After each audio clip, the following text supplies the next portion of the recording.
No. I mean, unless it's bungee jumping, I've done that once. That was fun, but no. Okay, do the shares.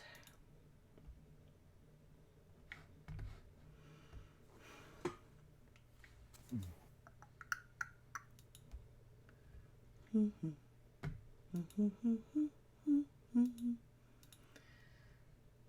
our page live now.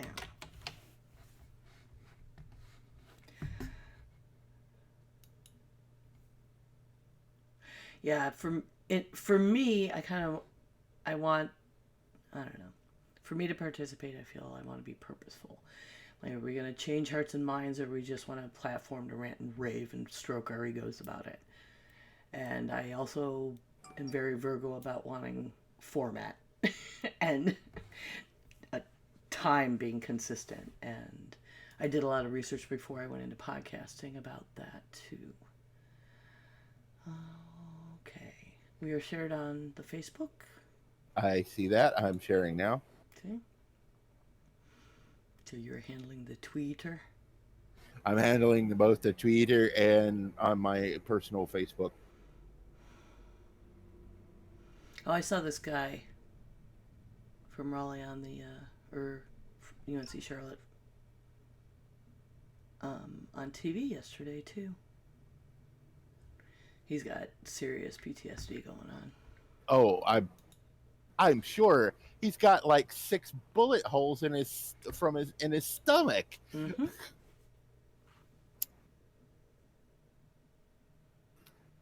I would just permanently rent a room that has padded walls on it, because I don't think I could handle society anymore. All right. So those backpacks. Yes. Did you see those, or did you grab that picture from somewhere? I grabbed the picture, but I Googled it first and checked it. Well, no, because I may consider such a thing. I do have a child going to school. I know my brother is. It's like Under Armour or something like that. It's just really, I mean, basically, it's people making money off of that, and it just. Well, they have hoodies too, but they're really kind of not in my price range. Okay, that's. Okay, why is it not showing up on Twitter? That you did the share on Twitter. I didn't. Oh, okay. I did it on Facebook, and then I thought you were doing the Twitter. I am. Hold on. I need to go back here and see if I can copy the link, because I'm not very good at that.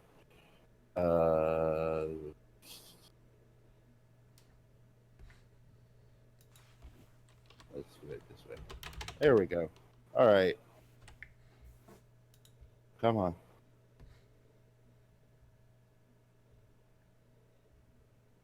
Copy link there. Jeez whiz. Why are you being so difficult? Hey, we had an anniversary. We did? Is it our year anniversary? Well, it's past. It was in July, apparently. I'm looking at your pinned tweet, and you're pinning episode 4 on like July 26th. So we missed it by like, it must have been the beginning of July. Well, remember we did the 20. We did the 25th. The 20.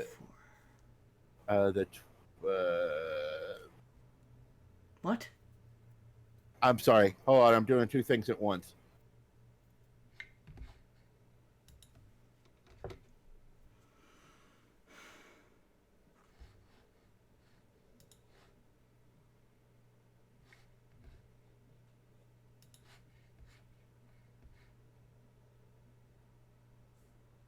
Why did it do that?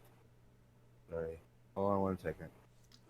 This would be easier if I could, do 2 things at once on my computer. I'm so sorry. Oh, shit. It's almost 1. I know. I'm sorry. It's good Here that we Vic go. doesn't have to work today. They took a day and. Okay. All right. That's been shared. All right. No, what was what was? I'm sorry. What were we talking about? Damn migraine. that it's been a year. Oh yeah, no, we did the 20th. We did the episode where we were looking back. Oh, that's right. That's right. Yeah. Okay. So. I'm not seeing your tweet here.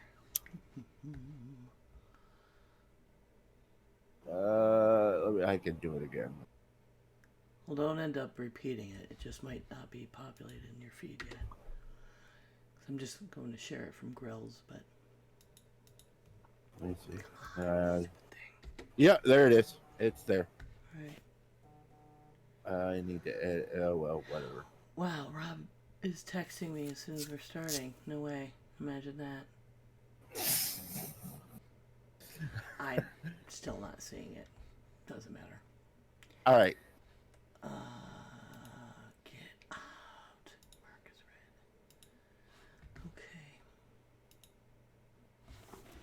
Okay. All right. Well, let's. Are we ready? All right. In general, those who resort to mass murder on a collective scale always put forward the justification that they acted on the behalf of the nation. Tanner Ackam. The commandments: you shall not commit adultery, you shall not murder, you shall not steal, you shall not covet, and whatever other commandment there may be, are summed up in this one command: love your neighbor as yourself. Romans 13:9. Let them have guns is as much a solution of mass murder and gun violence as let them have drugs is solution to drug addiction. DeShannon Strokes. You shall not murder. Exodus 20:13.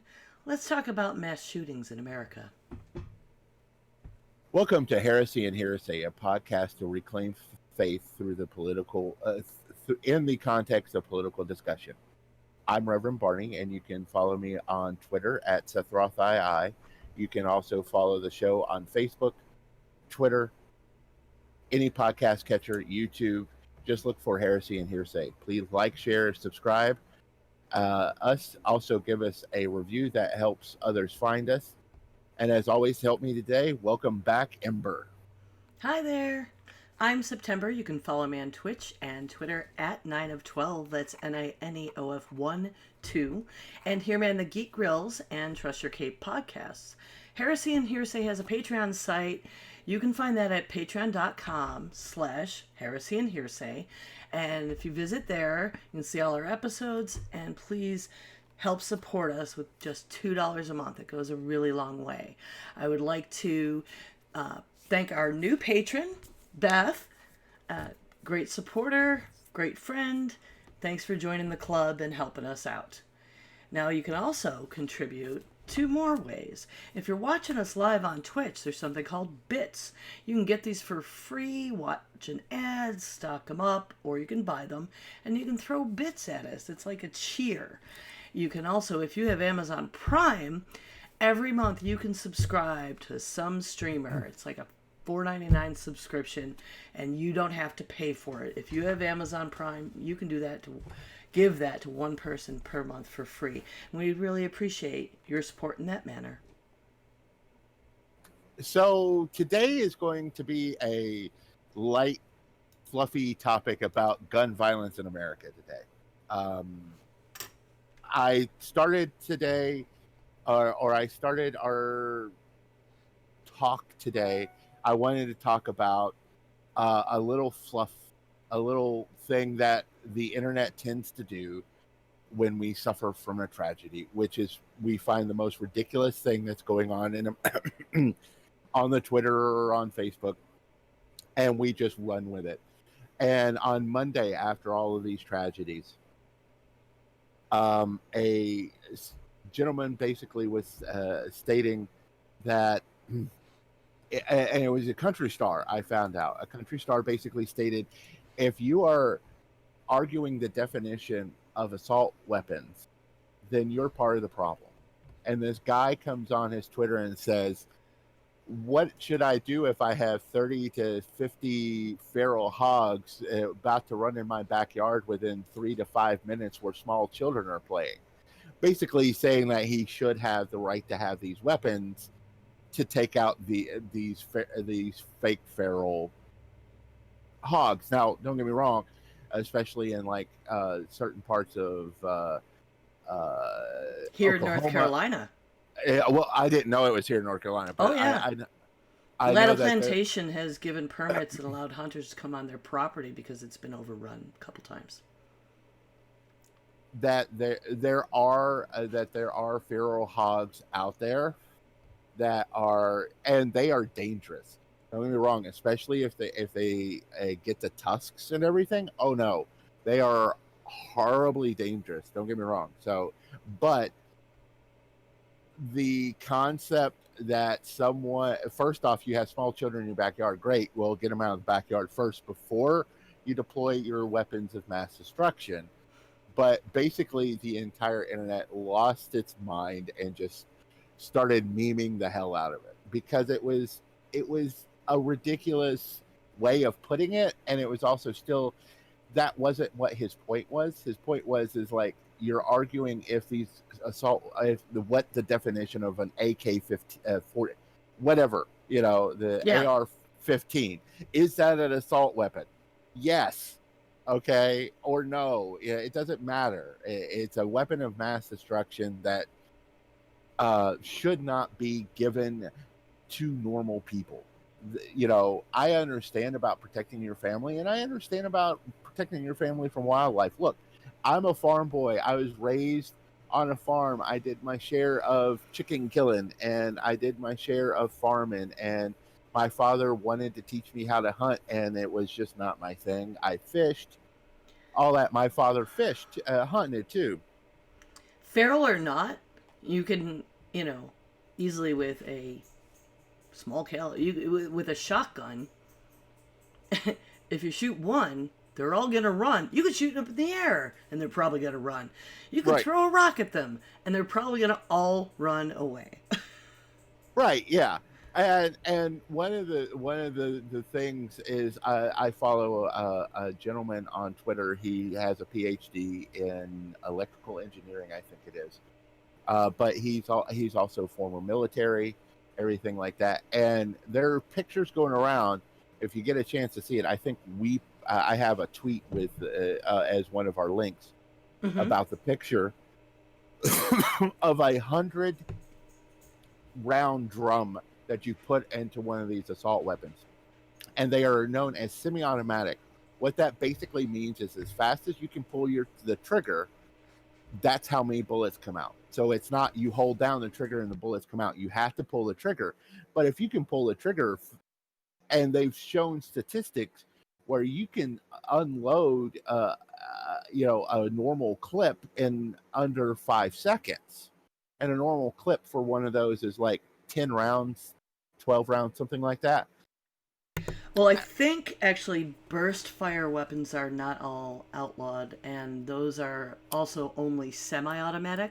Fully automatic are still banned, but semi-automatic stuff like a Mac 10 or an Uzi, those kind of Right. weapons. I mean, you don't see a lot of those in these attack, but I'm not sure how many AKs have this capability where it's 3 rounds with each trigger pull. Right. Right. For a lot of people don't know. I don't know. I don't watch a lot of movies or anything like that, so I don't know if there's, the only movie I can even think of that has that kind of representation, just as a representation, is RoboCop, and RoboCop is a ultra violent movie, but he had a 44 or a 50 cal that was a burst fire, shot 3 rounds Mm-hmm. per shot, and I'm like, oh, that's a bit overkill, you know. And But AKs, ARs, I mean, yeah, they're still semi-automatic. I mean, well, we can look at Dayton in particular. If you just want to make the case that yes, these are weapons of mass destruction, they took him down in 30 seconds and he did all that damage. And yeah, people will argue that nothing's going to stop somebody who really wants to do this damage. Look at, in Japan they go at a bunch of people with a knife. Yeah, well, they're not doing that kind of damage in that amount of no, time. And only bad people have guns if we pass legislation. Well, any reduction matters. there are things we can do. And here's the thing, okay? I hear that, and this is kind of being resonated right now. It is like, well, you can't stop it all. Okay, that's great. I understand that. There are people that will find ways. Look, I didn't know fertilizer could blow up a building, but since Timothy McVeigh, we now know that. And guess what? You can't buy that kind of fertilizer and stuff like that in Yes, you that can. mass. You can, but not in that mass. But not in that mass level. You have to show ID. You can buy a giant ass 100-pound bag. I've done it, but you have to show ID. Right, and at that point, they're kind of watching out and seeing what's going to happen next. But they would be able to just run a list and find out, have a list of suspects immediately. Right. So I mean, there were laws that were. If you have to show ID, and here's my point: if you have to show ID for fertilizer, yet we don't want to do universal background checks or a waiting period for weapons, where is pardon me, where is the logic in that? Have you been to the airport lately?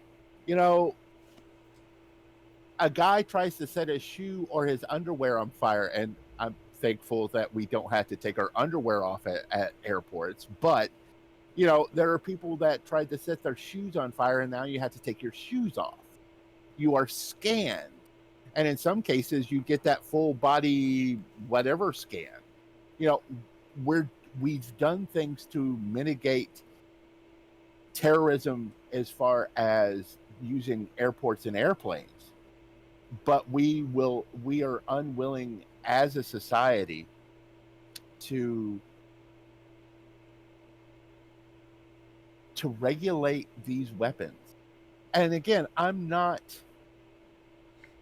come from a family. My father was a member of the NRA for years, and I've probably discussed this before, and he quit because they stopped being about the hunters and hunters' rights and started being about the gun lobby. And he had a lifetime membership.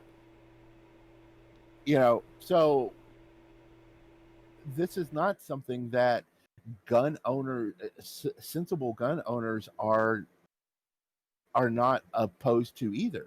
They want this kind of stuff because they're sensible gun owners, and if nothing else, this kind of stuff makes them look bad, and they don't want to be lumped in. Oh, I'm a gun owner.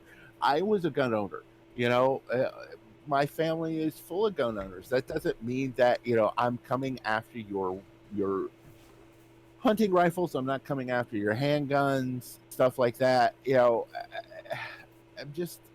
Well, I see an awful lot of people like, well, I, for one, am glad that I live in a country where I have the right to bear arms and protect my family against criminals and against my government if need be. Well, this exact argument I saw yesterday in my feed on Facebook, and I was like, I'm not going to engage because there's no point if you still believe all of that. But what I wanted to say was, ma'am, you do realize having that gun in your house, you're more likely to be shot with it than anyone else, right? It's just statistics, it's facts. Also, if the government's coming for you, they're just going to send a drone. There is no amount of, you had a bunch of militia forming at this point, people, getting together and overtaking the government. You want to overtake the government? Participate and be a part of government. Run for office. It's too big. They have the whole military. They have technology, and I'm not just saying that because it's hopeless and we're overpowered. And if the zombie apocalypse happened, damn Skippy, I would kind of want an AR around, but I'll make do with a shotgun. Hey, look, and here's the thing delusional. It's delusional, and it's a misreading. I want to point out, to me, it is a very specific misreading of the Second Amendment text. And this is I another argument I did engage with on Facebook, where the people have the right to bear arms, period, a friend of mine said. I said, wow, you just, no. I mean, it's not, there's specifically not a damn period there. There is, there are conditions set forth, and they refer to a well-organized militia. Now, the argument that people have continually is whether you have to have a militia or some kind of regulation to, you know, justify your carrying arms, or no, no, no. The, you know, like the NRA would argue, no, it's anyone, anytime, any individual should be able to arm themselves. And people believe the founders put it in there to, because we have this idea that it was this glorious romantic rebellion against the king, and we wanted to build our constitution in a way that the people could always take over if you're screwing up and if you're abusing your power. However, there's a lot more historical documents around that, with them having arguments about the wording in there and their needs at the time. And there were letters written where there were still hole-ups of people that were supported Britain, and it was a brand new shiny government in place, and they're just trying to hold it down and get their constitution written and get the government solid, and these people who are redcoat sympathizers are attacking them, and they put this in their constitution to help gain support of people who would form militias in different states, so that they kind of had their own independent, in support of the government who was writing this constitution, have militias and form them independently. So anyway, I just wanted to point out that that's a very different thing, and there is historical backup than this people thinking I should be able to have my guns in case the government gets out of hand. Because I used to believe that too. I bought right into it. It made sense to me in the romantic notion of what you're taught in school and happened in the Revolutionary War. Well, and the other thing is that historically Jefferson didn't want a standing army. He feared that a standing army, and that's been played out. I mean, look at Eisenhower's exit speech, where he talks about we need to avoid any influence from the military industrial complex. And now you see, since that point, how many hot wars and how many hot wars have we been in, because it helps, that industrial complex.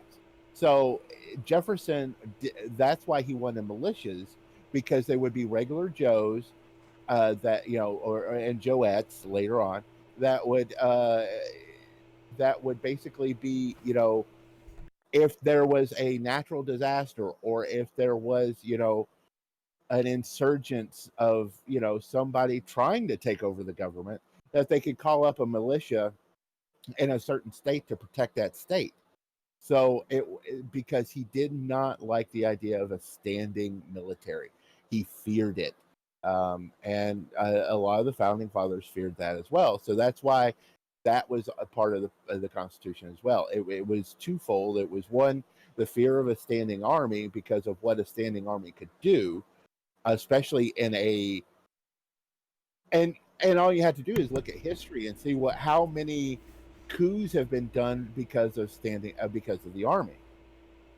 In other countries, not ours, but in other countries. And so, I'm sure that happened even back then, and there was that fear of that. So the standing army was a fear. Also, trying to get, people on their side was part of it. But also, you have to understand that document was written, what, 300 years ago, 200 and something years, 250. But it was a document that was written where we still had muskets. Yeah, and that's another seriously relevant thing to me. There was a video, it was an advertisement or whatever, about basically it was a office style shooting, and this guy comes walking in, and he's got one of the old school muskets, and he fires one shot, and then he starts reloading. Even at the best of times, and I have seen speed reloaders that do all the shortcuts. It takes about 10 seconds Mm-hmm. to reload. All right. So bang, 10 seconds, bang. I'm pretty sure someone could take down a shooter with them if they have a musket. And I think that's also part of the conversation is it's if we can't get, because there's this statement now, because there's a ruling by the Supreme Court. I heard about this yesterday, that basically if a weapon is in common use, it can no longer be banned. And because of the amount of sales of these weapons, that they are possibly considered common use at this point. But so we can't ban assault rifles anymore. Fine. But what we can do is we can ban, extended clips. Make them have to reload. I know that sounds stupid, and I know that is like, what do you mean? If you only have 8 shots and you've shot your way, it's like Stephen King wrote this thing called Guns in America. Basically, it's right after the Sandy Hook thing, and he was just like livid. One of the things he talked about for gun control was banning extended clips, because the kid that shot up Sandy Hook, he shot his way in. All right, so that's 4 to 6 rounds in an 8-round clip. All right, so he's got 4 more rounds, and then he's going to have to reload. Yes, they reload fast, but those couple of seconds could make the difference of whether he got as many kids as he got or not, because he had extended clips. So instead of shooting 8 rounds, he was shooting 32. And that makes a huge difference. Who was this that was saying you can't ban a weapon just because it's in common usage? Was he saying it as a practical matter, or he was trying to say legally you couldn't? There was a ruling in, it was Ben Shapiro talking. I was watching one of my political podcasts. It was the Majority Report, and they were showing a clip of Ben Shapiro talking about how you can't ban these weapons because they're in common use. And the people on the Majority Report basically stated that there is a ruling by the Supreme Court stating that if a weapon is in common use, it can no longer be banned. How is common use defined? That I don't know. Okay. I can't answer that question. This strikes me as a bullshit as well, because even if there was a ruling, you could still get that overturned. You can start something else, like a court case that specifically refers to, like, depending on how they defined it, and that's why I asked, like, if they define common use a certain way, common use, you could sue to redefine. You could get it into the courts. You could create a case that bases bans or different restrictions on things like rate of fire, on things like muzzle velocity, on adaptability, because some of these are turned from semi-automatics by hobbyists into automatics, which are banned. So there's a lot of ways you could create these controls, and I think arguing you can't ban them is just more rhetoric. It's just more NRA talking points, and trying to feed that, like, oh, they're in common usage, seems like a really ugly, dangerous feeding that base of people that's with half-truths.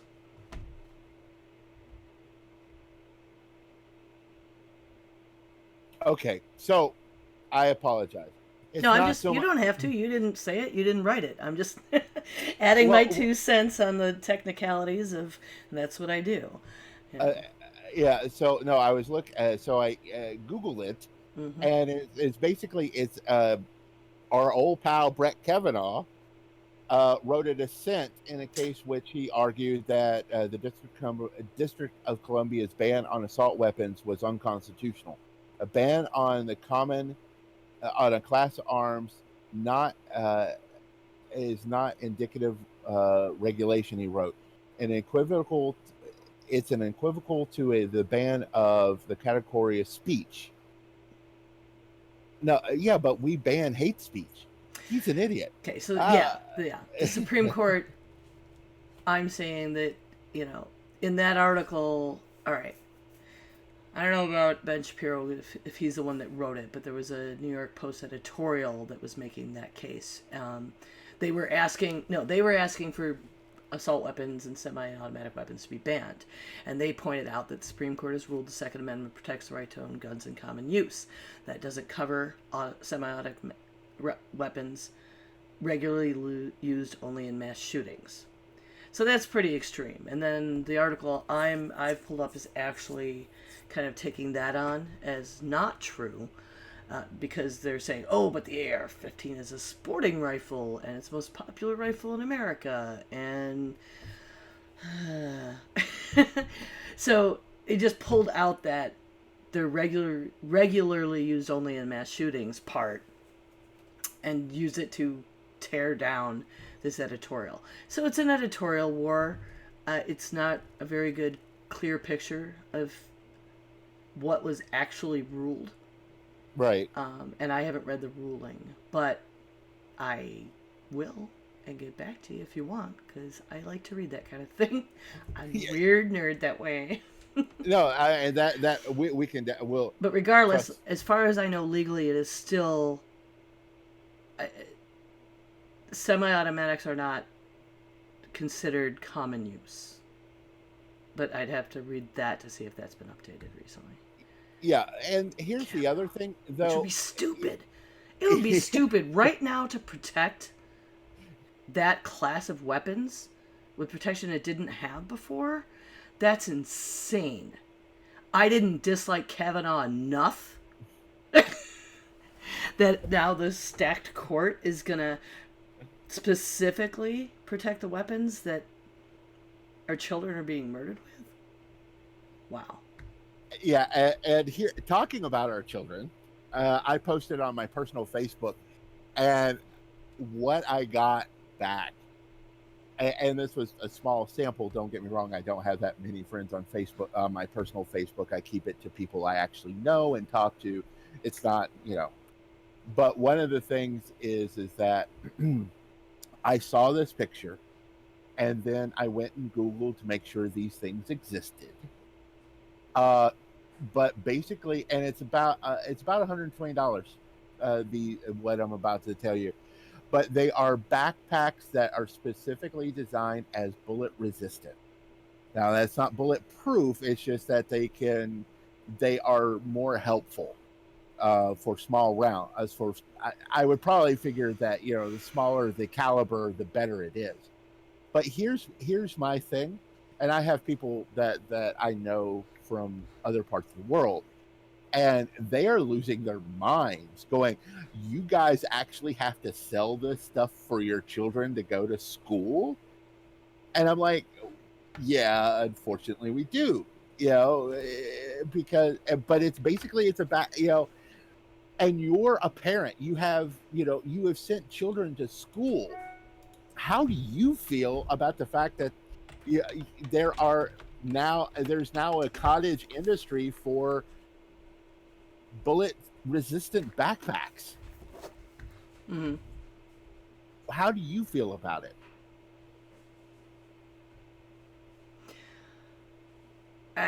It's sad and unfortunate. I mean, I don't know. I don't even know what to say. I know I looked at, they have hoodies that are like bulletproof, bullet resistant. They have Kevlar built in, and I was like, it's out of my price range, but it's a good idea. I mean, more and more, like, you don't think it's going to happen to you. You don't think it's going to happen locally. I had an argument on the internet a couple of months ago with this kid was punished for using his phone at school, is how this started. And these people just started on, These rotten little shits shouldn't have phones, and definitely take it away, and they're there to learn and blah blah blah, and you're a terrible parent if your child has a phone. And I was like, if a shooter's in the school, it might be the last thing I ever hear from my child. Fuck you. So I think about it that way. And I didn't even get my kids phones until they were 14. But I know it's been a lifeline. We had that shooting at the Butler school here, and my friend has a child that attends there. I think two of them actually. And it takes a long time for it to get through the administration and through whatever channels to let the parents know what's going on and get updates. I was able to tell her the name of the kid that was shot and who shot him before she could reach him, before the school could reach her, because my son was like gaming in Discord with somebody who attended the school. So, I mean, communication devices. So, yeah, backpacks, hoodies, metal detectors. Yeah. Which they only put in, urban schools, to use the fucking code word. Yeah. And here's the thing. When I went to school, my biggest worry is not me personally, but, the biggest worry was getting bullied, possibly getting, a wedgie or whatever the case may be. Now when I got in high school, it was a little more escalated as far as things concerned, because there was a bump. It was right after Clinton. It was right during the Clinton campaign and all that kind of stuff, and there was a bump in racial tension, and so things got a little escalated because I went to a small town southern high school, so there was some quote unquote good old boys, and and of course you know what that is, so that's my coding. And so it got a little dicey there, but none of us thought about bringing a gun at the time, but that was just us. And the thing is, now, did I protect myself? Yes. Did I do things that I am not proud of as a human being? Yes. I did carry a weapon in school. But it was a specific style of weapon for getting away. It wasn't a knife or anything. What it was two spade playing cards glued together that had double-edged razor blades on three of the sides. So it was enough. It was never going. It would never, unless I just got really lucky. It was never going to kill anybody, but it would be enough to scrape somebody, cut somebody, so I could get away in case there was, because there were a couple of mass shootings, even when I was a couple of school shootings, but it was like a rarity. It's like, now, how many of these have happened in the last, school shootings, in the last, since Sandy Hook, which is in 2012.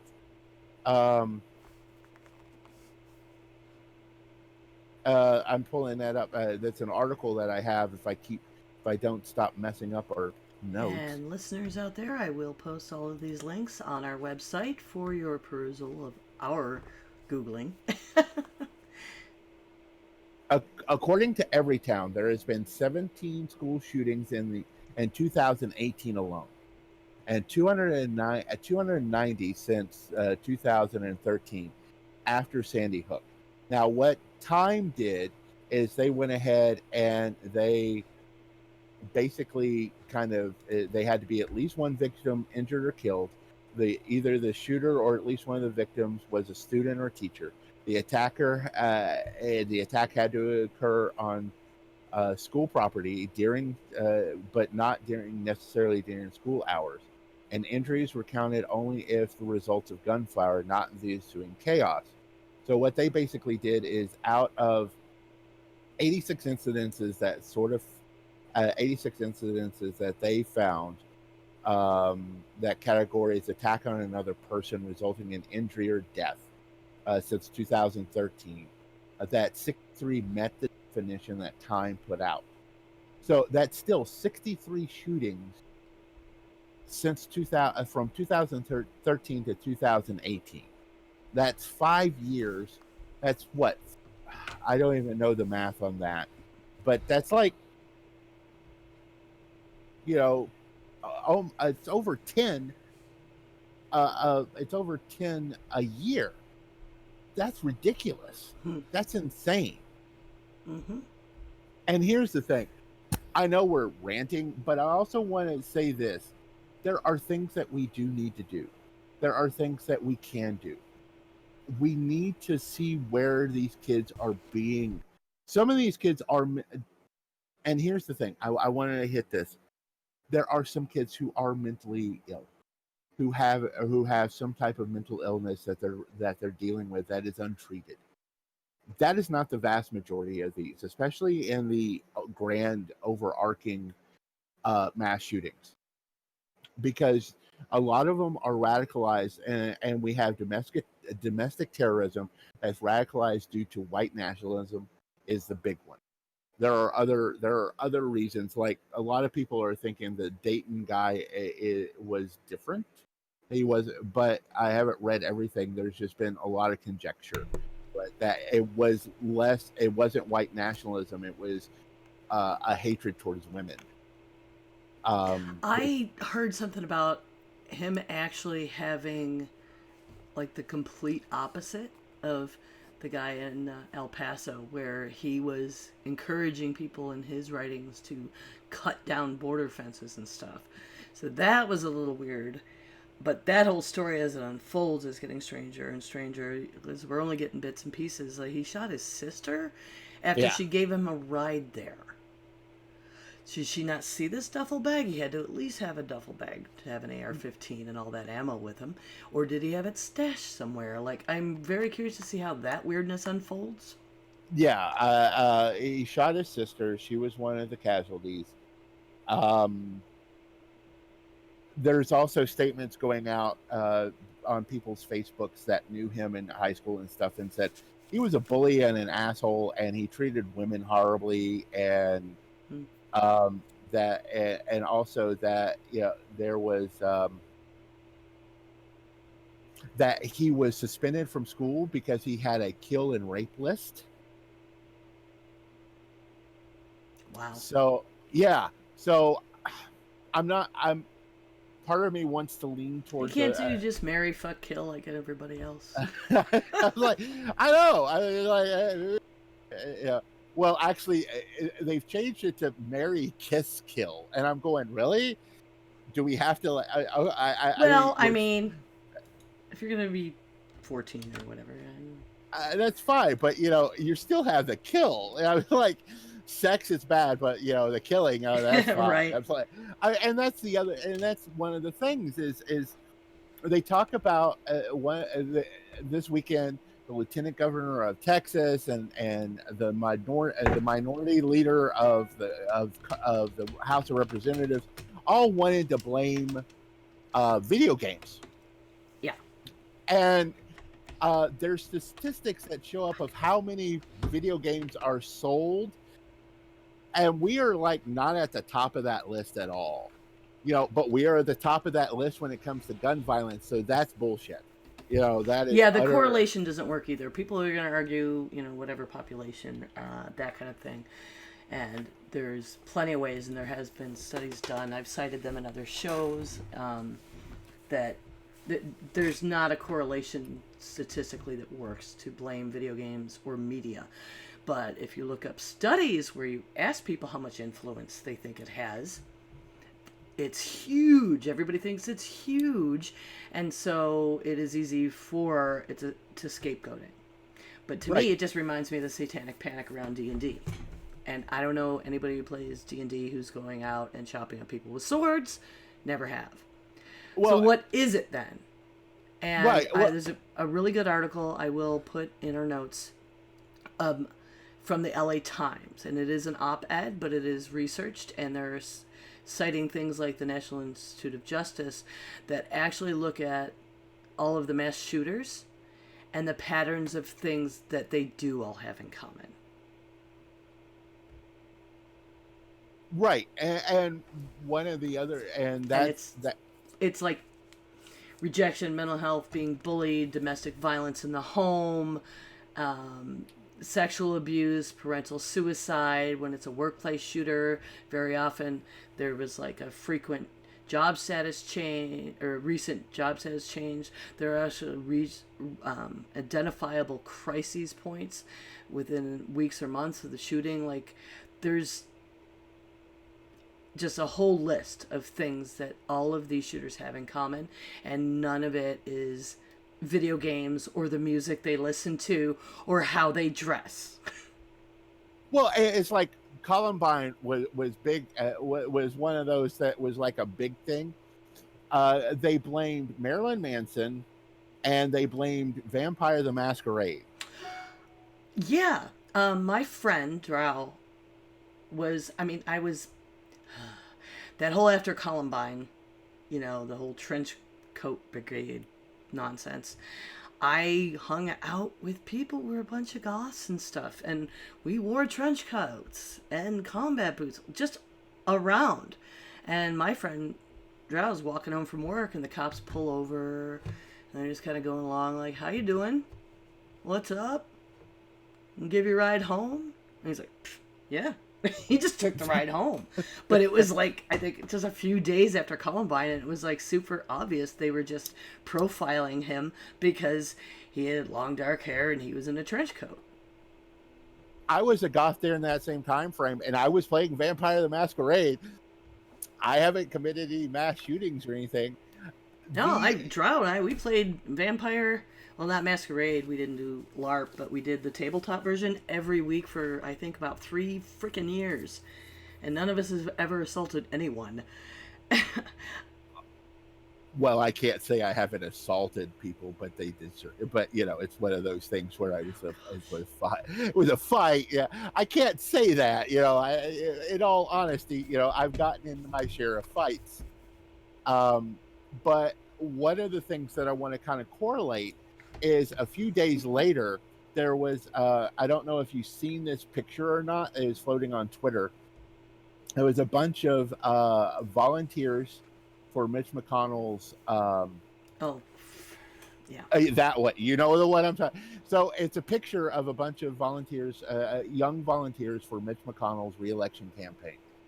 And there's a cutout of AOC with a distressed look on her face in this cutout. And these guys are, choking and groping and everything. And the caption is read, "I'd like to break a piece off of that." And and the campaign manager first said that these aren't like paid people, and that's fine, whatever. But they're still volunteers. And secondly, he says, boys will be boys. That's part of our problem, is that we're stating boys will be boys. When we should be like, hey, maybe we should have a conversation. Are you okay? I do think that some of this stuff could be stopped or slowed down if we just pay attention and if we're just not doing boys will be boys kind of situation. But that leads to a whole other discussion. But I just wanted to bring that up because, how especially considering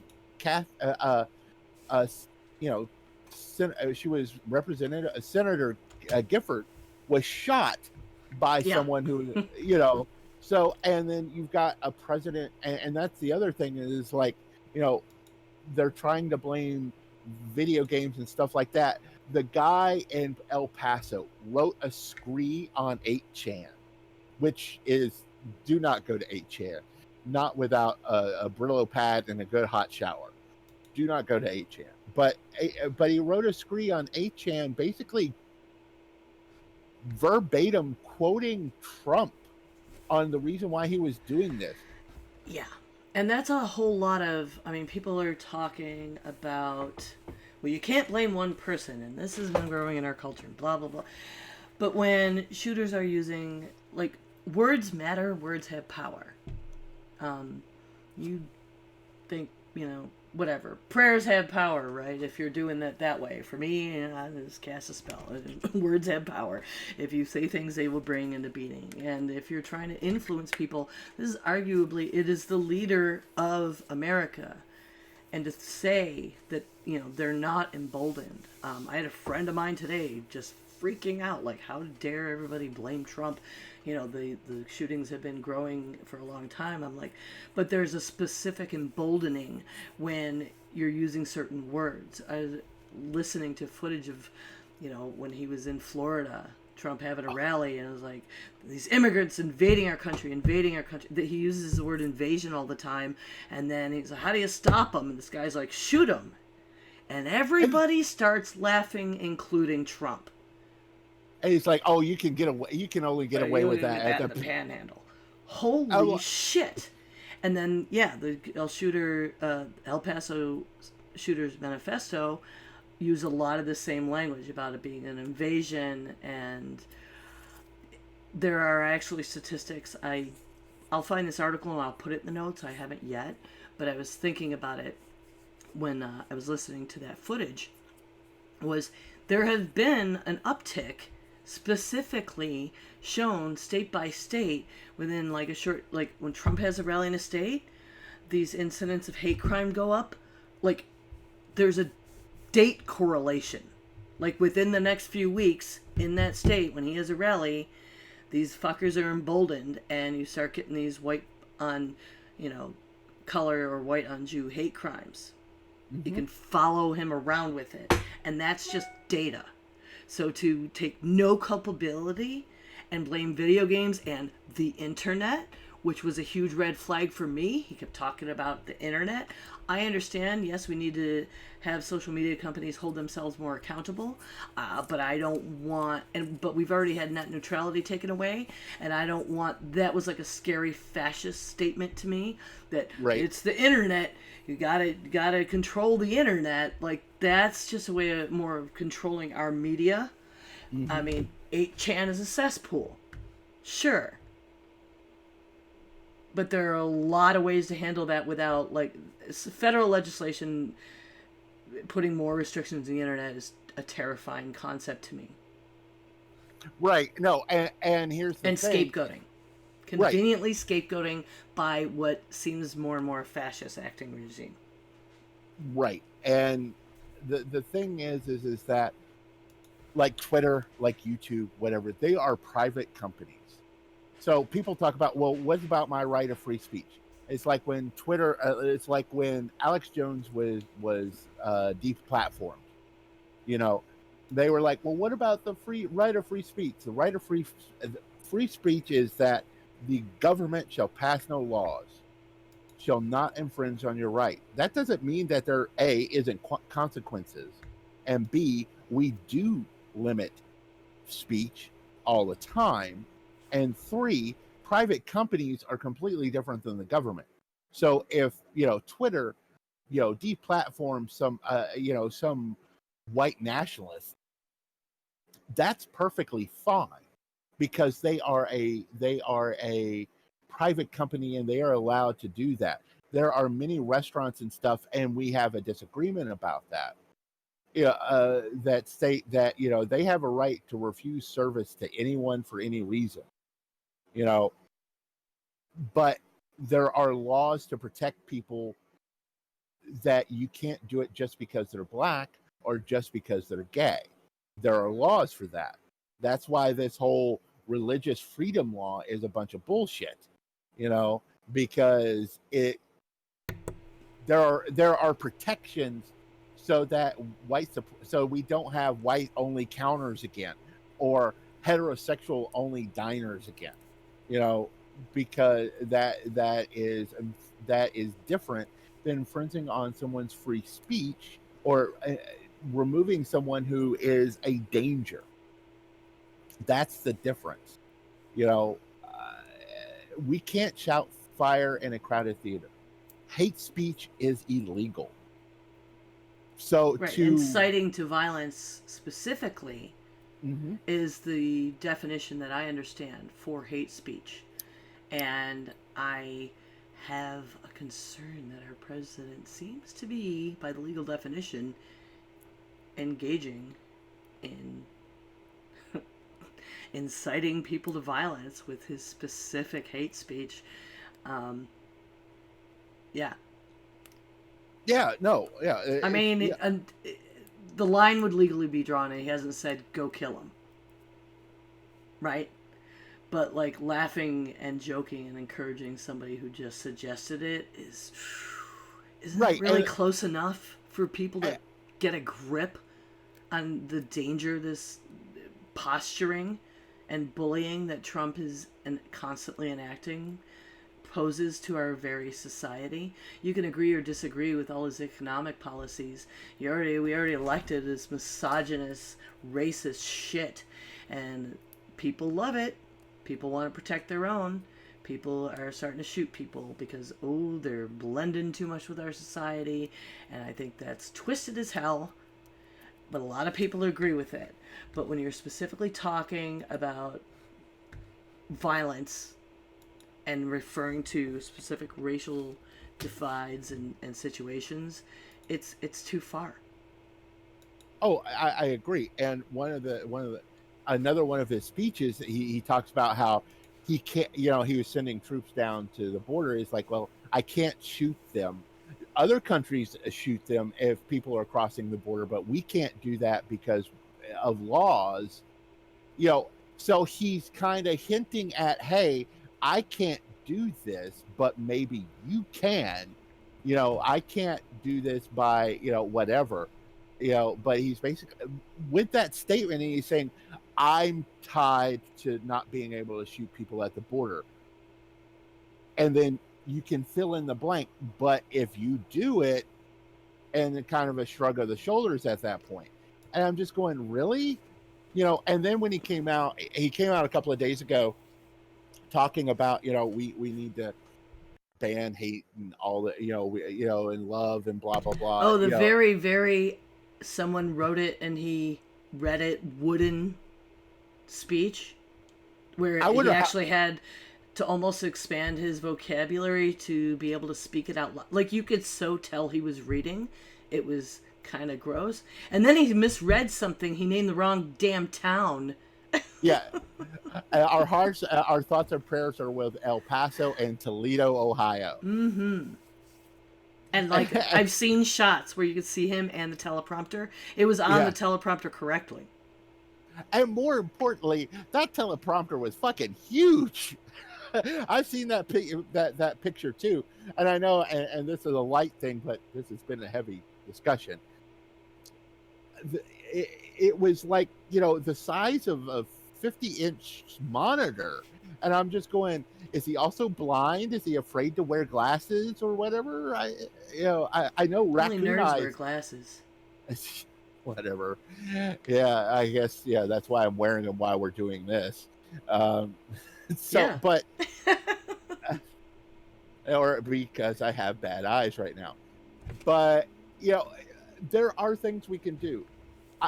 Let's look. Assault rifles is one of those things that it may happen. I would love for it to, back when both of us were children, me and you. The Brady Bill came down, and one of the parts of the Brady Bill was a ban on assault rifles that held for 2 decades because they were just being created and then they were removed after President Reagan got shot. And what was Brady's role? Was he like press secretary or something like that? He was. I thought he was the Secret Service agent that jumped in the way. Maybe, but anyways. So Brady was, a long time ago. it was a long time ago. There's been a lot of partying in between that point. So this law was passed, and then George W. Bush basically it had to be renewed every certain number of years, and it was not renewed. And then there was this just flooding of the market of these assault weapons, and people bought them. and it was just ridiculous how many people were buying these weapons, because it was out there. Mm-hmm. Um, You're right. He was the and press secretary, by the way. okay, But um, I was thinking of Tim McCarthy and Thomas Delaney, because there were also yeah, two Secret Service agents shot, right, which is why this was an assault weapons bill, not a handgun bill. right, and um, so we've got that flood of the market at this point. But we did have a ban on these, so it's not like they can't be banned. But Well, there's a so, flood in the market when Obama took office because of oh yeah, the people that are using them more and more in mass shootings now. And I don't care what you say, they're increasing. That's just data. People need to stop arguing about that. People are saying we don't have as many as other countries. I don't know where these people are getting their information, but they're fucked up and wrong. Now my question is, and it's interesting you bring up the Brady bill. What can we do? Right? Let's look at that, because there's legislation we could look at, but not only what can we do, but what's it gonna take? Mr. Turtle McConnell won't even bring these bills to the floor. And that's irresponsible. And I don't think legislators should have that kind of power. They should just have to do what's been proposed. Have a vote on it. What the hell are you afraid of? Like, this is your job. It's processing stuff. It's not deciding what should be processed. I hate that, and I want the rules of the Senate changed. But it took that assassination attempt to get a measure passed back then. What's it going to take now? How many children, how many mothers, how many wives, how many sons, how many at a time is it going to take for people to take it personally? Like, what locale exactly? Because you think it can't happen to you, and then I know people in the Diamond Club Frog Pants community I'm part of who usually go to that festival and just didn't happen to be there in Gilroy. right, And are thankful to be alive right now. And me getting, texting my friend that I was able to find out her kid was not the one shot here in Charlotte. How many people does it have to happen to before you realize how real a problem it is? And make your leaders do something.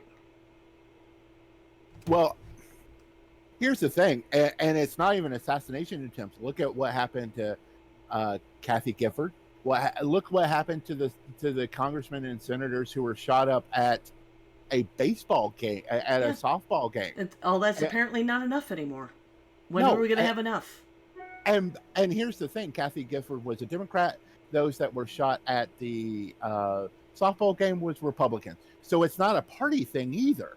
So it's not just a party thing. No. So you can't, and it's like, I don't want OpenSecrets.org.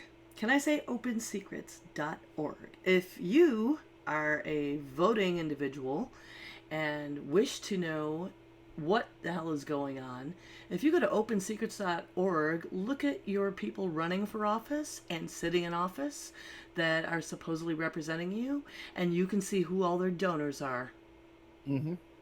It doesn't help you track the soft money.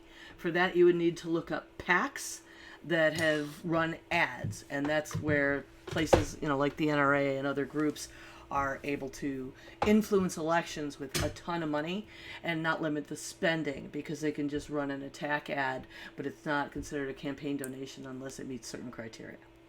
Right.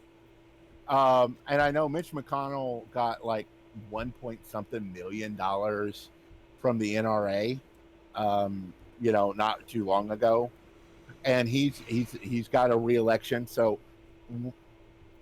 first things first, we need to get certain people out of office, and it's not just at the federal level. You need, every time there is an election, whether it be your local town or whatever, you need to have you need to be there and you need to vote. And if you're able, like, I can't vote for my township because I am technically outside the city limits. They affect me, but because I'm outside the city limits, I don't have representation. That seems silly, but that's the way it is. Well, city ordinances are different than county ordinances that are different from state But ordinances. I mean, yeah, I understand because I have the same thing. I'm like a mile outside of the city limit, but I spend a lot of time downtown. yeah, no, and that's the thing is that with city limits and city ordinances and everything like that. But if you're able to go to the council meetings that they have.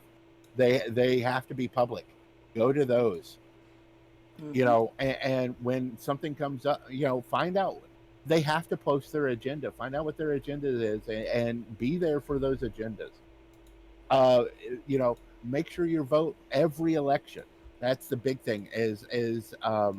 Hal Sparks like to say is I know a lot of liberals that vote every other election. The off presidential elections are just or even more important. Well, and primaries, because if you don't participate during a primary, you don't even get good choices. You just want to bitch about having to go with the lesser of evils all the time. Then vote in the primaries. Right. And for those people who believe in third parties and believe in a third party system, it's the local elections where you build a third party. You cannot build a third party from a presidential standpoint. You build it from the ground up. You can't build it from the top down. Yeah. You go around, you get a bunch of signatures, you can get your party on the ballot, and you start there. Yeah. And you start putting people on the council, and then they become mayor, and then mayors become, county commissioners, and you go on down the line. And then you slowly build up a party. Now, that is not the quickest way to a party, but that's how it works. It's not supposed to be quick. Our system is designed to be more deliberative. Or you can do what I did and join this party and work with the structure in place and get shit done. Yeah. And you're starting, look at AOC. AOC had no money. She was going against an incumbent who had a lot of money. Mm-hmm. And she won. And she will probably, now that she's... Yeah, she was good with the hearts and minds stuff. Right. She went door to door every day. She probably didn't take a day off, and she probably, did it from dawn to dusk, going door to door, talking to the people she wanted to represent. And she won the primary, and therefore she won that district.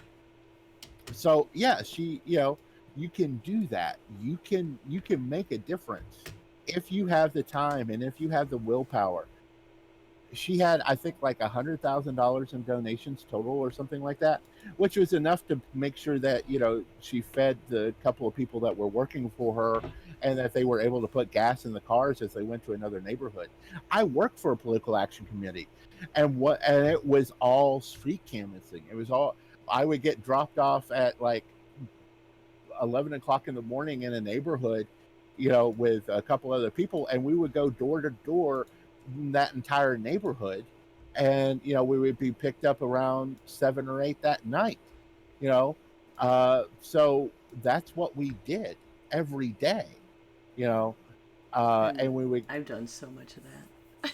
Yeah, I used to drag my kids. My kids grew up doing it. And here's the thing.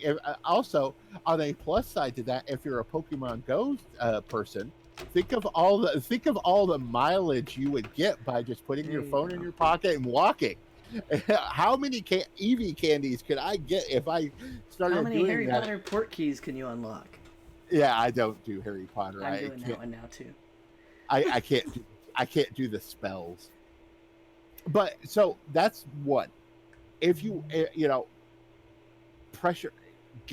do the elections, pressure your politicians. There are, we will find it and post it with the show notes, because good Lord, there's so many show notes, but we will post the show notes and one of the show note things is the directory for your representative, how to find your representative and how to find your senator. Write them, call them. Don't email, they'll ignore email, but writing especially. Don't say that. Emails can be very effective. I get return emails from my legislators, I wish. and I've had them call me based on an email, and bare minimum, even if you call, because you call, you get a secretary a lot of time, and they're not available anyway. They do the same thing. The secretary in any of those legislators' offices, their staff keeps a running total. So don't just leave a message to call you. That might not happen. Leave a message with, I am calling to express my view on this, and here's what it is, because they keep a tally sheet. And also, and yes, okay, I apologize about the email thing. I've just never gotten a response on an email. Wow. That sucks. Yeah. Yeah. Of course, I don't know. You can also show up at their office. Yeah. Do They have protests. local offices. Yes, And so they do. go show up at their local office, and but also, and I want to stress this, the staff members are paid individuals. They may not believe in that person's political views. They may, but they may not. But more importantly, in all of this, when you're dealing with anyone but that representative, and even with the representative, be respectful. But you can have a heated discourse with the representative. But when you're in the office or when you're calling or whatever, be respectful. Be especially respectful to those individuals, because they're paid people and they probably don't get paid a lot. And their job sucks.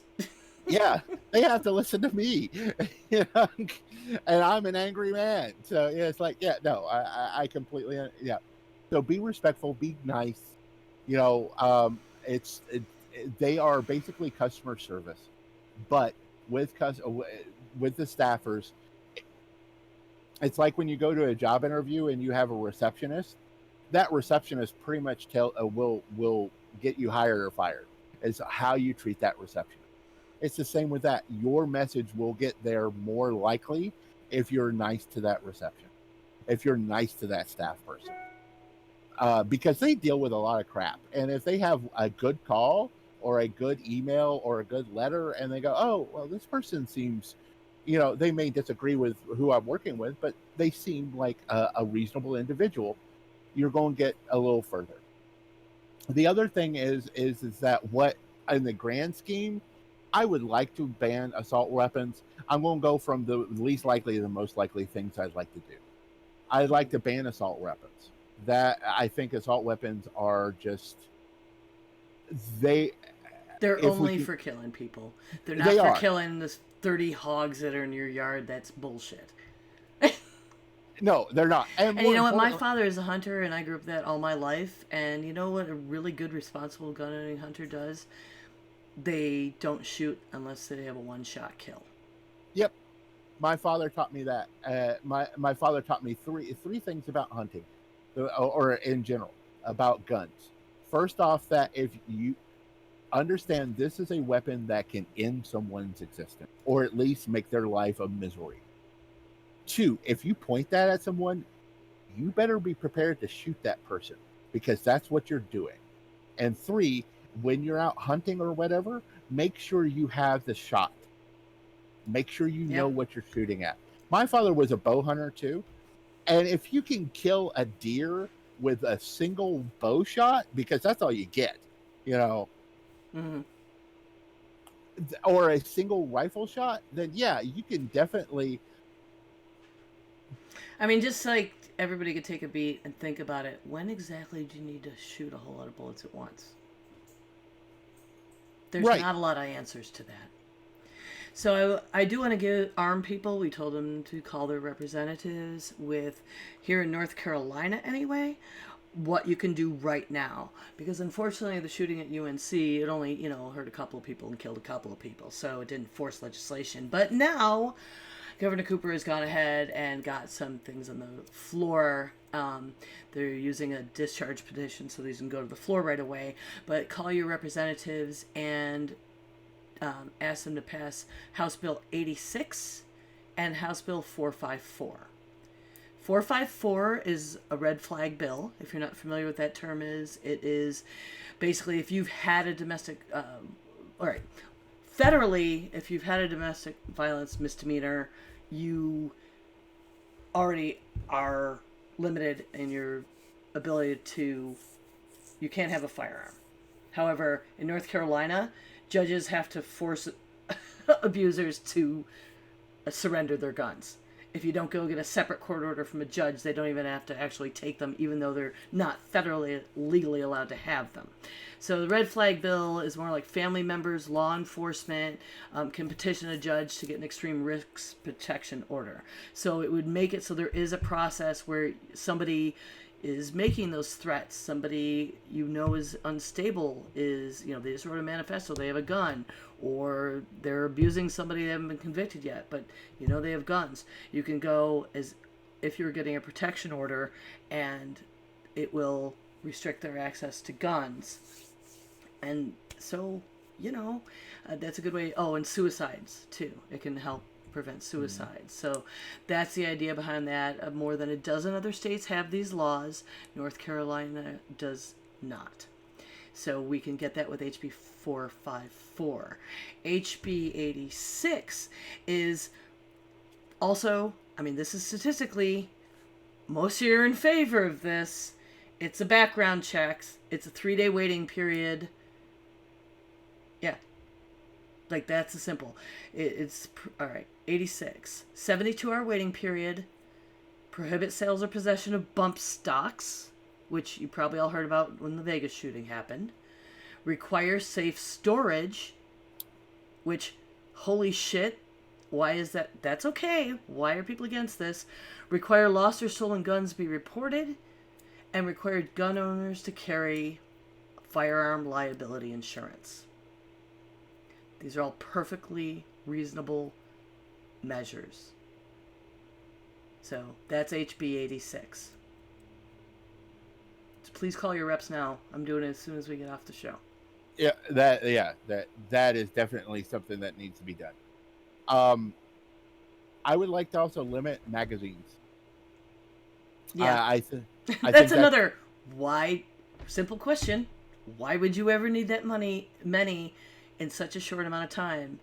Although there have been arguments that you could just change the clips so quickly it wouldn't make a difference, but it's just a much emboldening things.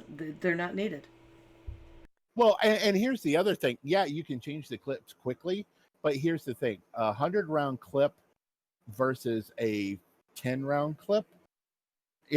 So you only have to change the 100 after 100 rounds versus you have to change 10 times for a to get the same amount of rounds.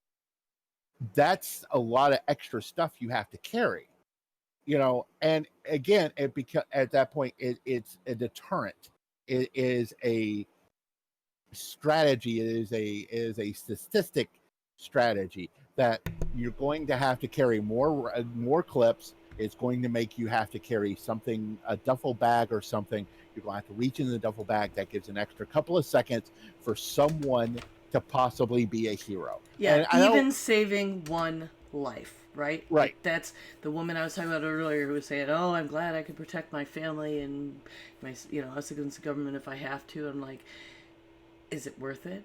Like, is it really, really worth it to you? All these lives. How dare you? And we're talking about hunting.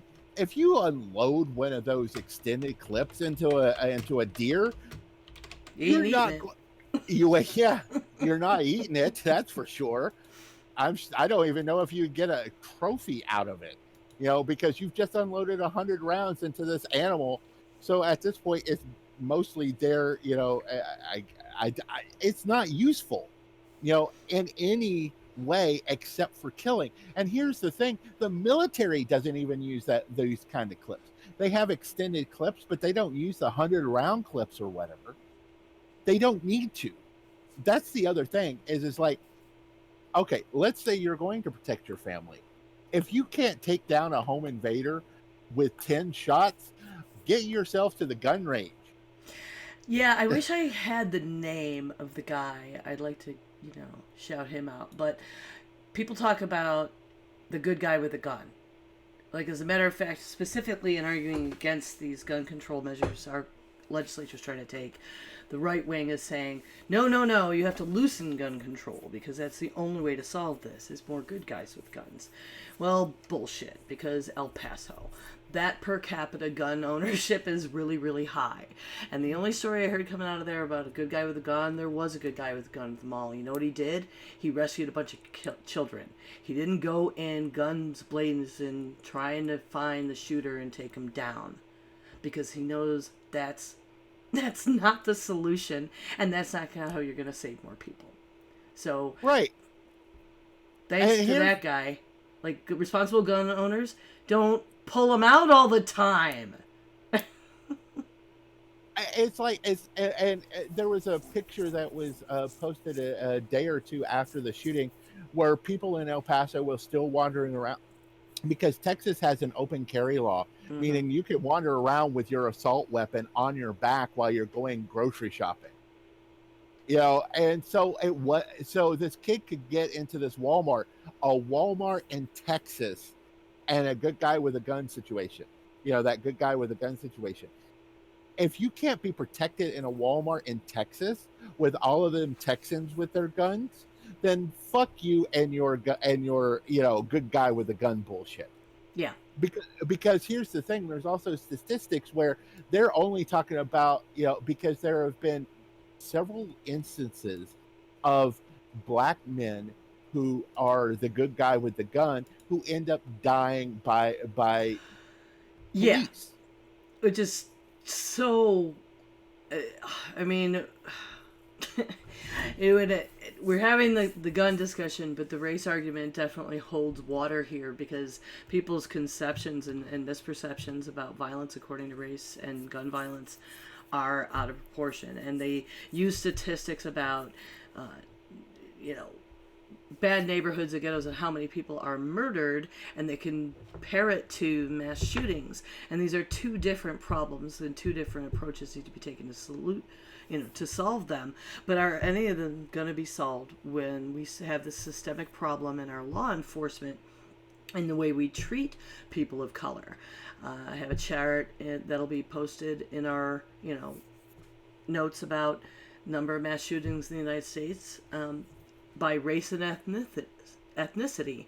And you're looking at black to white, there's like 3 times as many white people enacting these mass shootings. But we have that, if it's a Muslim extremist, you blame the whole religion, and if it's black folks or brown folks, you blame the whole race. But if these white folks, it's just, hey, they're lone wolf, they're mentally ill. I mean, you are, I think, almost inarguably mentally ill if you're enacting a mass shooting or attempting it. That's right, nuts, right? But it's that they focus on that. Oh, that's the only reason some white dude would do this is insane. It's not examining the cultural problems we have with whether, it's parenting, whether it's economic privilege, and the way we look at other people and our leaders bordering on racist slurs constantly, and creating new ones with their code word bullshit. Now, for instance, it was Houston, like the next fucking day, I think, after the El Paso shooting. Like, that guy got subdued and walked out. Just like Dylan Roof, after shooting up a black church, got taken to fucking Burger King because he was behaving or whatever it was on the way to jail.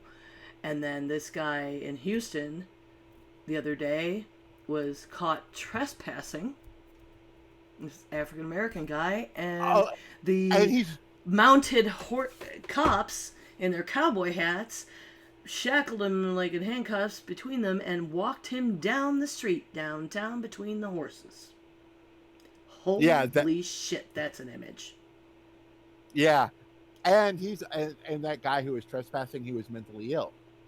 On top of that, he has mental illness issues. Yeah. So public shaming for trespassing for the black guy. The white guy, let's take him for a sandwich before we take him in.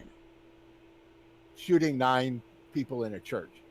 Well, it's like the guy in El Paso. They arrested him. He was and there's pictures of it. He's standing up. He's smirking at the camera because he's done a good thing, quote unquote. In his mind, he's smirking. He's being handcuffed and all that kind of stuff, and being treated gently and all that kind of stuff. Meanwhile, the day before, there are stories of a black man being choked out by 2 white cops for selling water. So yeah, race takes a big deal and it takes a big precedence as well. And so we have to break these misconceptions and these fears that are being fed. It's got to stop, folks. These aren't facts that your fears are based on. Racism is taught, and you can't unlearn it. There was a guy on MSNBC. Look him up. He talked about how the pundits, when he was talking about how when the Tea Party first started, how pundits were like, oh, this is about economic populism and stuff like that. But there were people, especially in black communities, shouting, no, this is veiled racism. There is a start to where this has become much more open. Don't be wrong, there has always been dog whistles, and people, there was some idiot, and I think it was Ben Shapiro. In fact, no, it was the woman it was the what is her name? She was in front of Congress talking about white supremacy, and she's one of the contributors for Prager University, which is, wow, that video system. But anyways, though, but she was talking about how there's no such thing as white supremacy and everything else. Yet she started her life, and she's an African American woman. She started her life having to sue the city she was in because of the racial threats she had gotten, not in school, including the mayor of that town. But that then she was saying there's not, that there's no such thing. We're way off topic here. Yeah, I'm sorry. You're not even relating it back to guns at this point. I apologize. Point is that there is a white supremacy issue. That's where a lot of these shooters are. The pattern is emerging that more of them are that instead of the simpler, social outcast trend that it was in the past. And that's what we're discussing. And I know it's real. I know it's real. The day after Trump was elected, my son got beat up in school. Guy was like, "Ha, how's it feel, Hillary lover?" and threw him up against a locker. Kid in a MAGA hat. Don't fucking tell me it's not real. No, it's I mean, not you, but in general, people. No, it's very real. It's people are much more emboldened, and as white supremacists. I mean, all you have to do is just look on Twitter, look on Facebook, and see how many videos a day come up of these white people shouting at, people of color, or especially Hispanics now, saying you should go back to where you live and stuff like that. Yeah. So they're emboldened, and that then breeds more emboldening, and then more drastic measures are happening. Yep, well. So, the other thing, you talked about things I'd like to see done, and then we're going to go to our carrot and stick. We got to get going. Yeah. I would like to see, the background checks. I'd like to see a waiting period. I think a waiting period makes a lot of difference because it gives people a chance to cool off. A lot of this stuff is done in the heat. Not all of it, but a lot of these things are done in the heat of the moment. And if they have to wait 72 hours, there's a chance they'll cool off. And it's not and that's not just on this topic, but it's also on suicides as well. If they have 72 hours, they have a chance to think about what they were about to do, or just come off of their loop. I suffer from anxiety and depression. I'm a suicide survivor. Man, 72-hour period. Like, if I were going to use a gun, that's a huge difference. It is. It's a huge difference. So that makes sense just on the suicide levels alone, you know. So, and speaking of suicides and other statistics, now let's get to our carrot and stick. So our stick goes to Neil deGrasse Tyson. Those who don't know, which is surprising, um, Neil deGrasse Tyson posted this post about statistics that happen in a 48-hour period in America, about how many people die of the flu, how many people die of suicides, how many people die of just standard homicide. You should probably just read it instead of reflecting Okay. on it if you're going to give All me a right. stick for it. All right. Hold on. Let me pull it up. Let me pull it up. I'm sorry. I didn't I have it can up. if you want. I have it up. I've got it here. Okay. In the past 48 hours, the U.S. horrifically lost 34 people to a mass shooting. On average, across any 48 hours, we also lose 500 to medical errors, 300 to the flu, 250 to suicide, 200 to car crashes, 400 to homicides via handgun. Often our emotions respond more to spectacle than to data. He posted this the day after, and his timing, I understand, and we'll get to the other, his timing was really bad, and people did not like this. He was trending on Twitter, and after 2 mass shootings, if you're trending on Twitter, you've probably done something wrong. And a lot of people, a lot of people, It's like so admitting like how toxic it is there in their reactions, though. I'm gonna giggle at you saying that. But it was. You can trend for positive stuff too, but yeah, not in this case. Yeah. So yeah, you were really pissed. I was hot, and then the next day, he gets the carrot.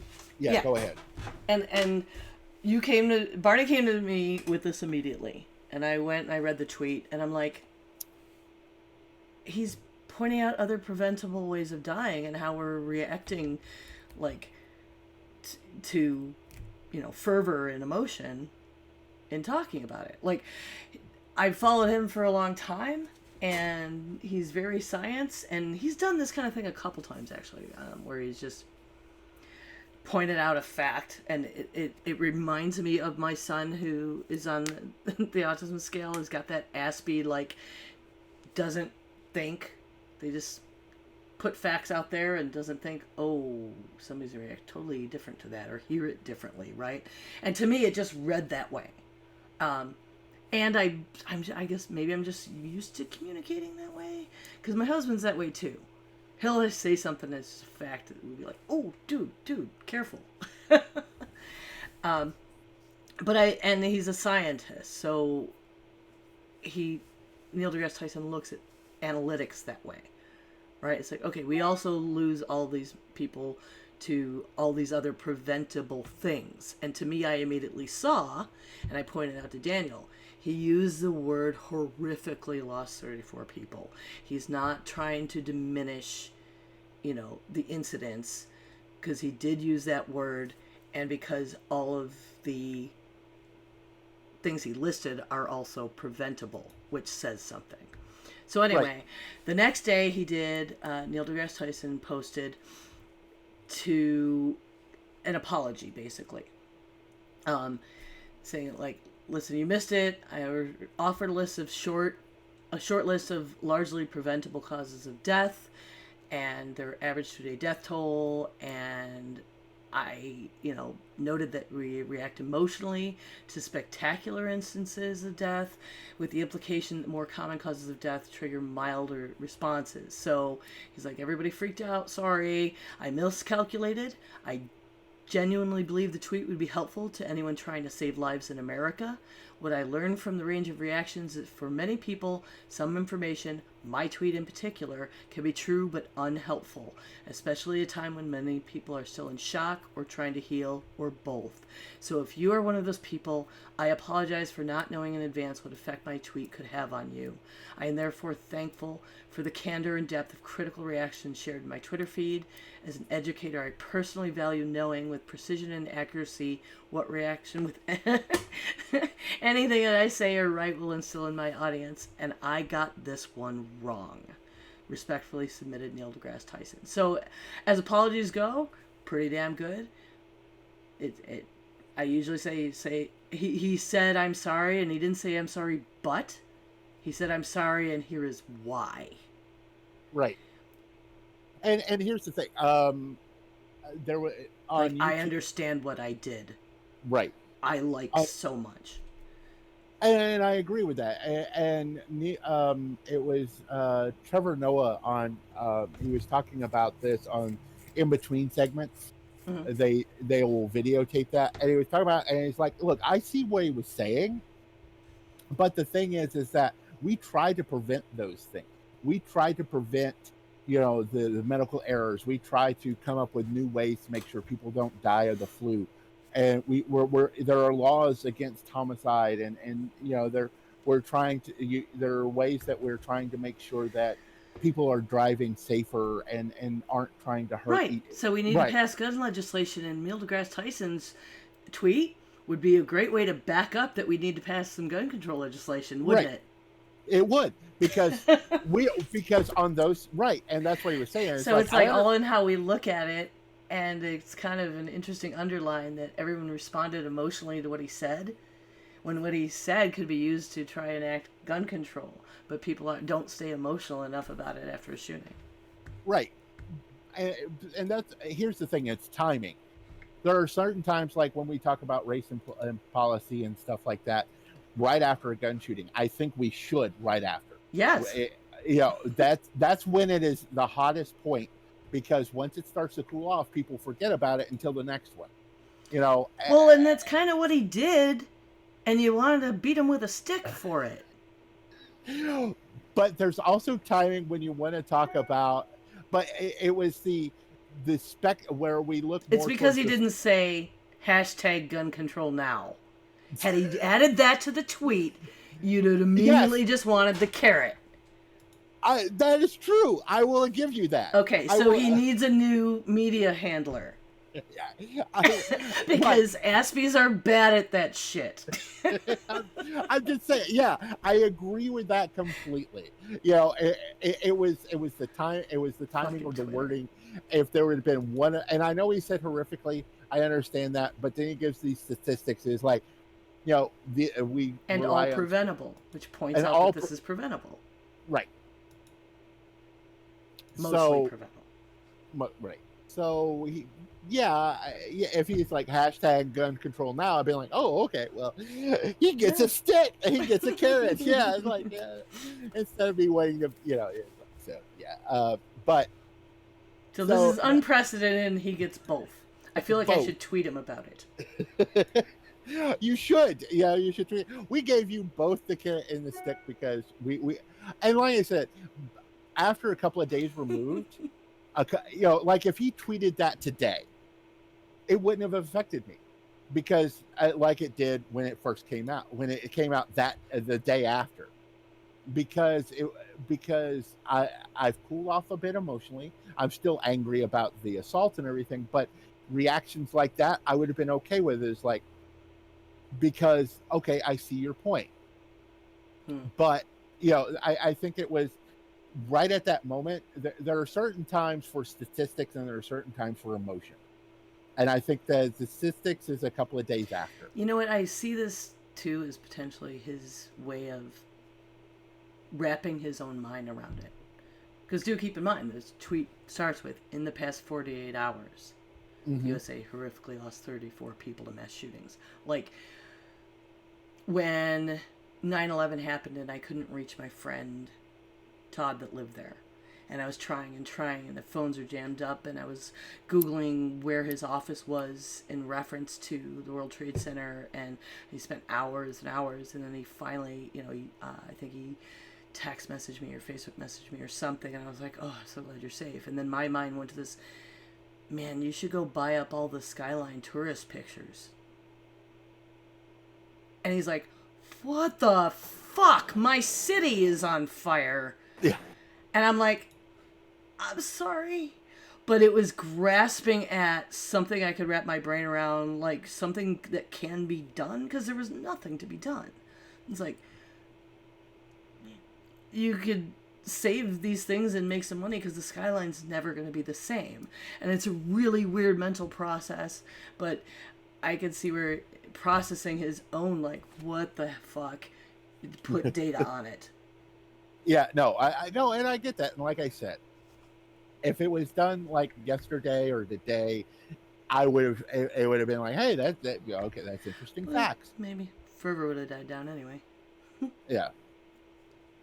So that being said, so he gets both the carrot and the stick, which I think is the first time that's ever happened. That being said, thank you for joining us here at Heresy and Hearsay. I'm Reverend Barney. You can follow me on Twitter at SethRothII. You can also find the show on Facebook, Twitter, YouTube, any podcast catcher, and also our website at heresyandhearsay.com. Just Google us. Don't forget our Patreon, where $2 a month can help us keep going. And before you say your thing, would you like to pitch your medical and put that in the show notes as well? Your help sure. for the medical stuff? Yeah. As people who have been listening to the show before know, I had vocal cord surgery. I am speaking again. Obviously, my voice still fatigues easily, and I have a lot of exercises to do, and I have to see a vocal specialist, and, well, I didn't raise quite enough yet to cover all the surgical expenses, and I appreciate any help you might be able to throw my way at tinyurl.com/help9. It's help, N-I-N-E. So that would, any little bit helps. I'm going to be paying for this for a long time. And my voice is much recovered now. I still have a long way to go, but even now it's better than it was, and I'm not in danger of losing it fully any longer. So thanks to all of those who've already pitched in. I'm September. You can follow me on Twitch and Twitter at 9of12 and hear me on the Geek Girls podcast. Thanks for listening today, and bless your hearts.